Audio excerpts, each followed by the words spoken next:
सभी मित्रों को नमस्कार। Welcome to this session of meditation.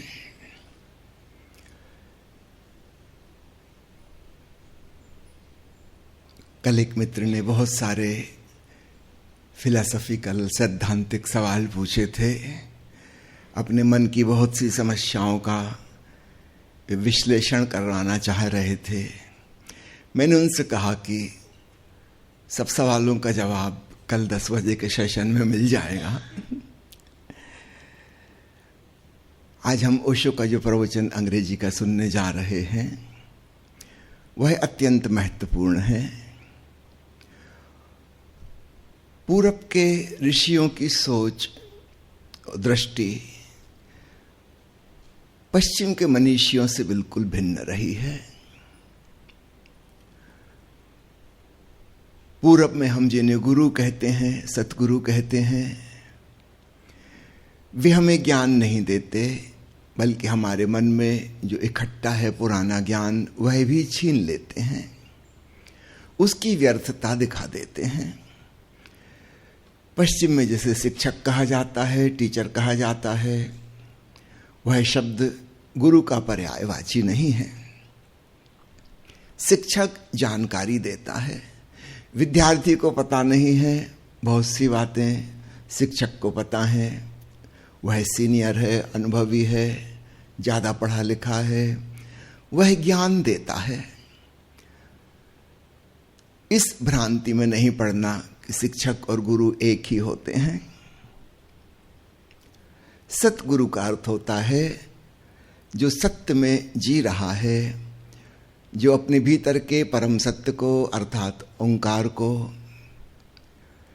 Share कर सकता है, बांट सकता है, लुटा सकता है, लुटा रहा है। और वह बांटना ऐसा नहीं है कि उसमें कुछ करना पड़ता हो। जैसे सूरज से किरणें बिखरती हैं, सूरज को कुछ करना नहीं पड़ता, और फूल से सुगंध उड़ती है, फूल को कुछ करना नहीं पड़ता। ऐसा सहज स्वाभाविक रूप से होता है। अग्नि जल रही है, लपटें हैं, ताप की किरणें चारों तरफ व्याप्त हो जाती हैं। ऐसा नहीं कि जानबूझ के अग्नि कुछ कर रही है, ऐसा सहज रूप से नियम अनुसार होता है। पहाड़ों पे बारिश होती है, गुरुत्वाकर्षण के नियम से पानी नीचे की ओर बहता है और अंततः सागर में पहुंच जाता है। कहीं भी बारिश हो, अंत में सब कुछ सागर में पहुंच जाना है, क्योंकि सागर सबसे बड़ा गड्ढा है, जमीन का सबसे निचला हिस्सा है। तो पानी को कुछ करना नहीं पड़ता, ऐसा होता है। ठीक ऐसा ही समझना, सतगुरु ने जिस परम सत्य को जाना है, उस नाद ब्रह्म को जानकर वह सच्चित आनंद में जीने लगा। आनंद का रेडिएशन उससे होता है। तो ऐसा नहीं कि वह जानबूझ के कुछ कर रहा है, ऐसा सहज रूप से होता है। जैसे दुखी आदमी सबको दुखी करते हैं ना। 4 दुखी आदमी बैठे, आप वहां से गुजर रहे थे, आप उनकी बातें सुनने लगे, कुछ ही मिनटों में आप पाएंगे आप भी दुखी हो गए। इसका उल्टा भी सच है। 4 लोग प्रसन्न थे, कुछ गीत गा रहे थे, चुटकुले सुना रहे थे, आप वहां से निकले। हो सकता है पहले से आप उदास थे किसी कारण से, लेकिन इन 4 मित्रों के बीच में, उनकी हंसी मजाक, गीत संगीत के बीच 2-4 मिनट में आप भूल भाल गए कि आप उदास थे, आप भी खुश हो गए। तो जिस प्रकार दुख और तनाव और चिंता इन्फेक्शस हैं, संक्रामक, जैसे बैक्टीरिया और वायरस और कीटाणु होते हैं ना, ठीक ऐसे ही इनके भी कीटाणु होते हैं। ठीक उसी प्रकार प्रसन्नता, प्रफुल्लता, आनंद भाव, शांति भाव, प्रेम भाव, भक्ति भाव, ये भी संक्रामक हैं। तो सद्गुरु कुछ देता नहीं है, लेकिन शिष्य को बहुत कुछ मिल जाता है। शिष्य को ऐसा लगता है कि गुरु ने दिया। कोई गुरु ऐसा नहीं कहेगा कि मैंने दिया, वह कहेगा यह तो अस्तित्व से वर्षा हो रही थी, तुमने अपना हृदय खोल दिया, तुम पात्र बन गए, तुम में भी समा गई, इसमें मेरा तेरा कुछ भी नहीं है। सर्वव्यापक ब्रह्म, ओमनी प्रेजेंट गॉडलीनेस,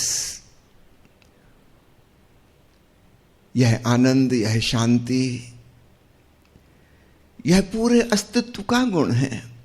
यह सारा ब्रह्मांड ब्रह्म से ओतप्रोत है, ब्रह्म आनंद से लबालब है। हम उल्टे घड़े की तरह हैं, बारिश होती भी है तो भी हम खाली के खाली रह जाते हैं, या हमारे अंदर इतना कचरा कूड़ा भरा है कि बारिश होती है, वह डिस्टिल्ड वाटर, आसुत जल मेघों से बरसता है, किंतु हमारे घड़े में सब कुछ इतना जहरीला है, वह पानी भी खराब हो जाता है, किसी काम का नहीं रह जाता। अथवा हमारा घड़ा छिद्र युक्त है, पानी आता है और सब बह जाता है, टिकता कुछ भी नहीं। तो शिष्य को 3 बातें साधनी होती हैं। जैसे मैंने शिक्षक और गुरु का भेद बताया, ठीक ऐसे ही विद्यार्थी और शिष्य का भेद भी समझना। विद्यार्थी है वह विद्या अर्जन के लिए, ज्ञान प्राप्ति के लिए आता है। आने वाले समय में शीघ्र ही टीचर्स विदा हो जाएंगे, उनकी जगह आर्टिफिशियल इंटेलिजेंस और रोबोट्स ले लेंगे। अभी साउथ इंडिया में एक टीचर बनाई है उन्होंने रोबोट,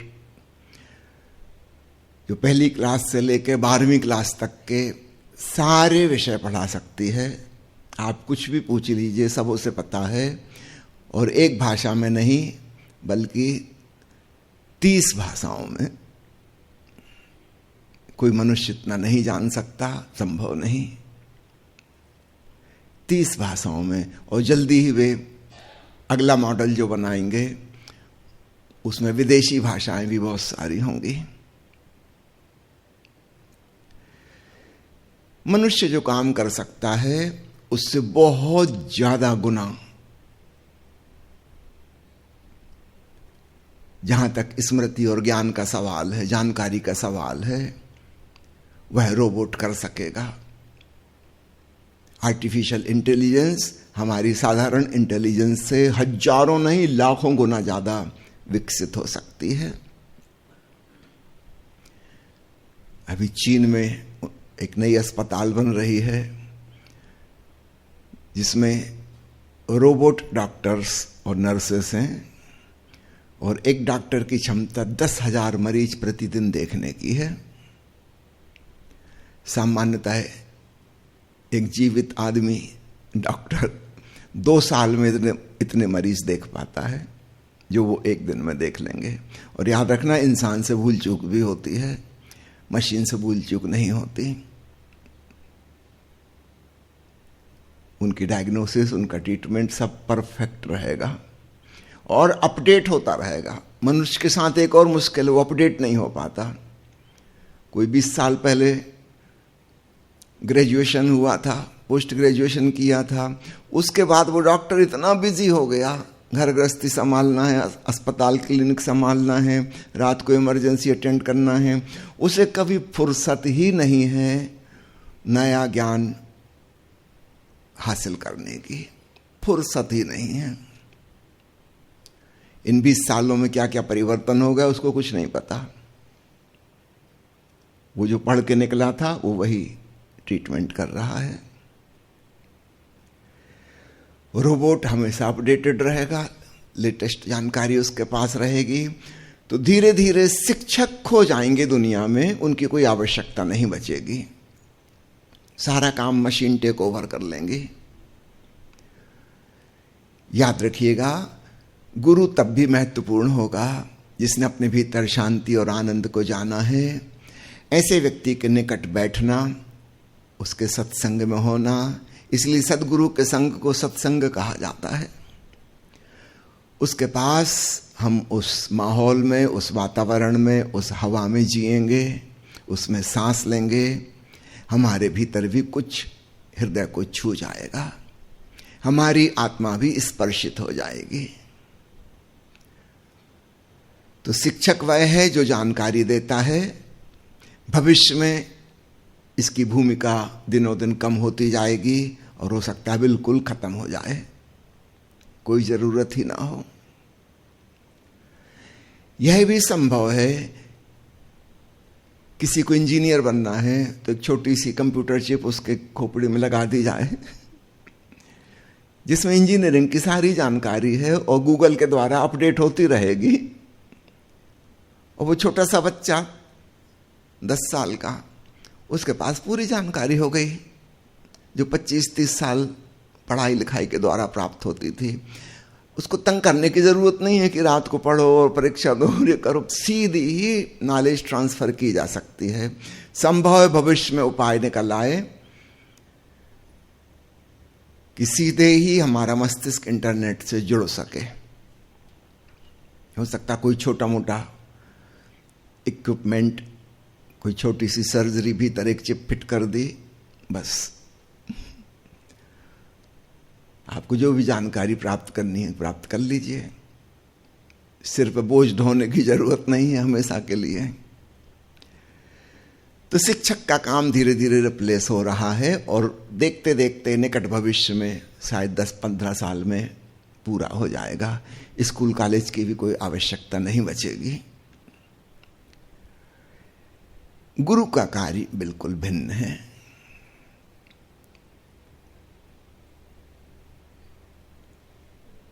वह हमें सत्य से, आनंद से, प्रेम से, भक्ति से जोड़ता है। उसके निकट में जुड़ना हो जाता है।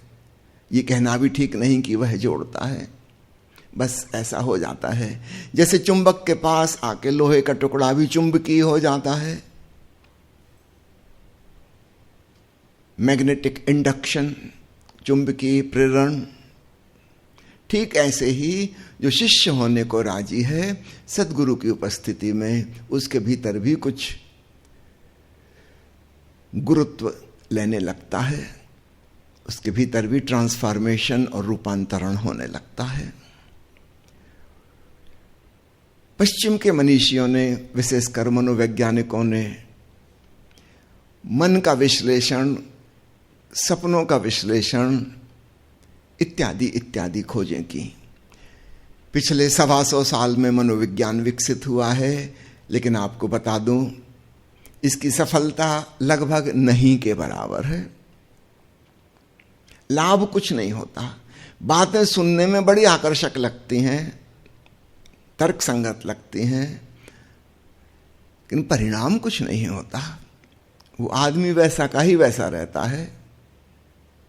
ज्यादा से ज्यादा बस इतना होता है कि उसके भीतर कोई गिल्ट फीलिंग थी, अपराध बोध था कि मैं गलत हूं, वो खत्म हो जाता। उसको 10-5 साल विश्लेषण करा के सिद्ध हो जाता है कि यही नॉर्मल है, कोई खास बात नहीं है। एक सांत्वना मिल जाती है, शांति नहीं मिलती, सत्य नहीं मिलता। मन के विश्लेषण के द्वारा हम कभी मन के पार नहीं जा सकते। इसलिए हजारों साल से लोग बौद्धिक चिंतन मनन जो करते रहे हैं, दर्शन शास्त्र में अपनी जिंदगी जिन्होंने खपा दी है, उनकी जिंदगी में कोई शांति की किरण नहीं उतरती। वो उतने ही अशांत हैं जितना एक साधारण आदमी, शायद उससे भी ज्यादा अशांत, क्योंकि साधारण आदमी के मन में दार्शनिक चिंताएं, फिक्र नहीं है, उसके लिए दार्शनिक समस्याएं नहीं है, उसे कोई लेना देना नहीं, उस बारे में वो कभी सोचता नहीं। ये आदमी बाकी सब तो सोचता ही है, कुछ हवाई बातें और सोचने लगा और उनको बड़ी महत्वपूर्ण समझता है। वो गंभीरतापूर्वक सोचता है, हाथ में कुछ आता नहीं, लेकिन एक भ्रांति बनी रहती है कि चिंतन मनन करके मैं कुछ समस्या का हल निकाल लूंगा। ऐसा हजारों साल से मनुष्य करते आ रहे हैं। जिनको शांति मिली है, आनंद मिला है, उन्हें किसी अन्य मार्ग से मिला है। ये चिंतन मनन, सोच विचार इसके द्वारा नहीं मिला। इससे तो सिर दर्द होता है, सिर भारी हो जाता है। आनंद मिलने का सवाल नहीं, जो थोड़ा बहुत था वो भी खो जाता है। आपको मेरी बात का भरोसा ना हो, सिगमंड फ्राइड की आप सिर्फ एक किताब पढ़ लेना। मोटी मोटी किताबें हैं, 1,000 पेज की, 5 किलो 6 किलो वजन वाली। एक किताब पढ़ते पढ़ते आपकी स्थिति ही पगलाने वाली हो जाएगी।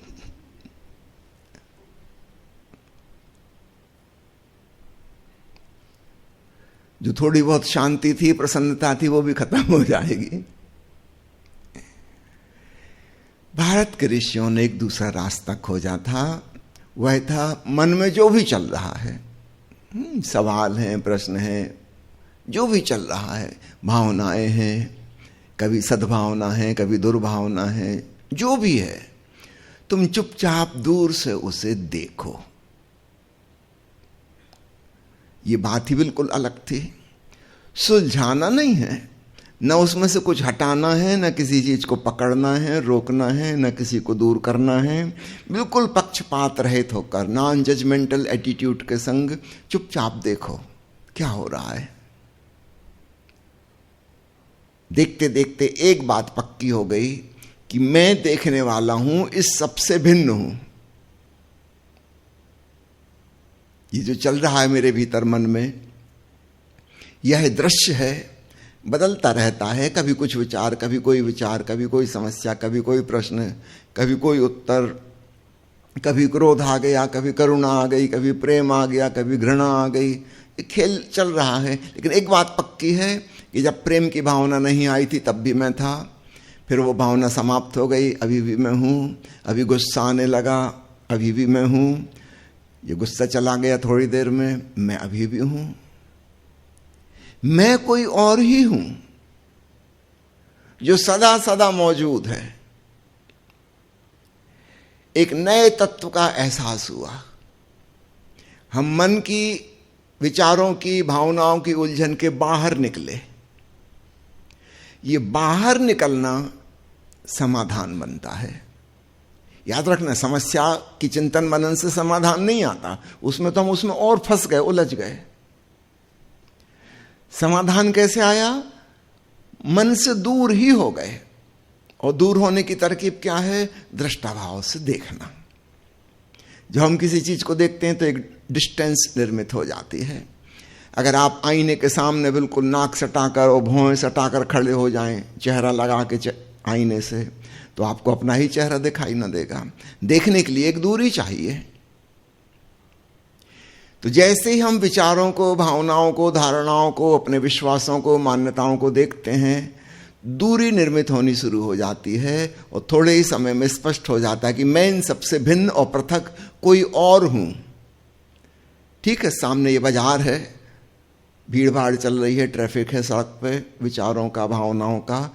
मैं कोई और हूं, एक दृष्टा, एक साक्षी, एक गवाह मात्र। मैं इन समस्याओं से बाहर हूं, यह पता चलता है। यह समाधान है।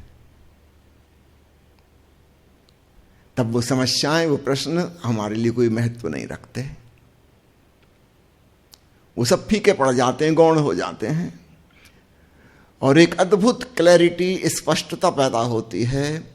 और जिन प्रश्नों का हम उत्तर खोज रहे थे और उत्तर नहीं मिल रहा था, अचानक इस क्लैरिटी में नजर आता है और उसका उत्तर भी मिल जाता है।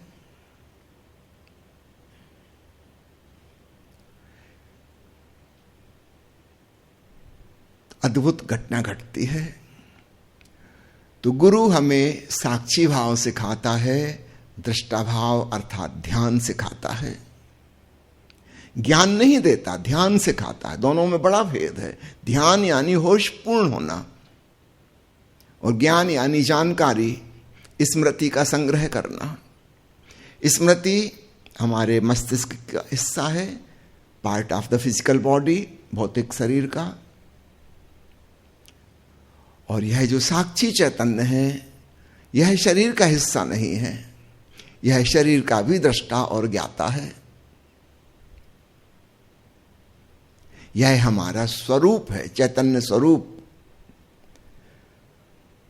इसे जानकर पता चलता है अहम ब्रह्मास्मि।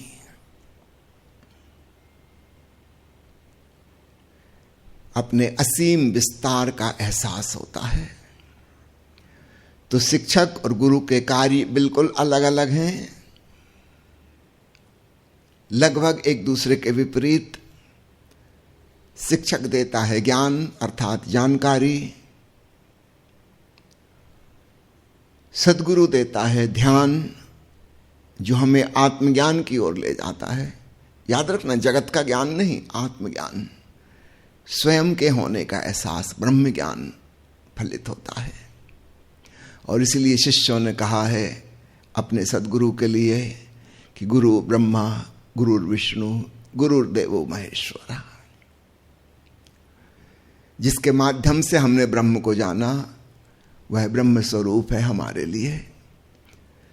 जब हमें अपने भीतर के ब्रह्म का पता चला तो यह भी पता चलता है कि वह सर्वव्यापक, सबके भीतर वही है। पहले गुरु में झलक मिली थी, फिर गुरु ने इशारा किया अपने भीतर डूबो, अपने भीतर आके हमने उसको अनुभव किया और उस अनुभव के साथ यह भी पता चल गया कि यह सर्वव्यापक ब्रह्म है। शिष्य भाव से आओ, छात्र की भांति नहीं, विद्यार्थी की भांति नहीं। तुम्हारे बौद्धिक सवालों का जवाब गुरु नहीं देगा, और अगर कभी देता भी है तो केवल तुम्हें फुसलाने के लिए कि तुम थोड़ी देर टिको, रुको, धीरे धीरे तुम्हें राजी कर लेंगे कि ध्यान पूर्ण बनो, होश पूर्ण बनो। इन सवालों में क्या रखा है? हमारे सवाल सब बचकाने सवाल हैं। समझो कोई बच्चे ने बचपन में परी की कहानियां सुनी थी और फिर वो पूछने लगा कि बताइए परी जो कपड़े पहनती है सफेद रंग के, वो किस दुकान से खरीदती है, कौन से ब्रांड के कपड़े रहते हैं? जब बूढ़ के यहां से चली जाती है तो फिर वो कहां जाके निवास करती है, उसका घर कैसा है? आप क्या बताओगे? आप वयस्क हो, आपको पता है ये छोटा बच्चा है, ये जो सवाल पूछ रहा है इसके लिए बहुत इंपॉर्टेंट है, लेकिन आपके लिए हास्यास्पद हैं, चुटकुले जैसे हैं, और उसके किसी भी प्रश्न का आप जवाब दोगे वो गलत होगा, क्योंकि प्रश्न ही गलत है। लेकिन बच्चे को तो हम नहीं समझा सकते, अभी उसमें इतनी अकल नहीं है कि तुम्हारा प्रश्न ही गलत है।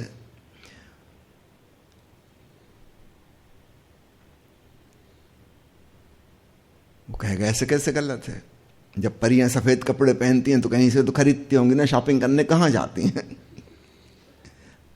उसका प्रश्न तो लॉजिकल है, बिल्कुल तार्किक है, लेकिन हम उसका उत्तर नहीं देंगे। हम कहेंगे तुम थोड़ा इंतजार करो, हम इंतजार कर रहे हैं वो थोड़ा बड़ा हो जाए, एक दिन आएगा फिर वो ये सवाल पूछना बंद कर देगा। क्या उसको इसका उत्तर मिल गया? नहीं, उत्तर नहीं मिला, वह निष्प्रश्न हो गया। दोनों चीजों में कितना फर्क है? प्रश्न का उत्तर मिलना और निष्प्रश्न दशा हो जाना।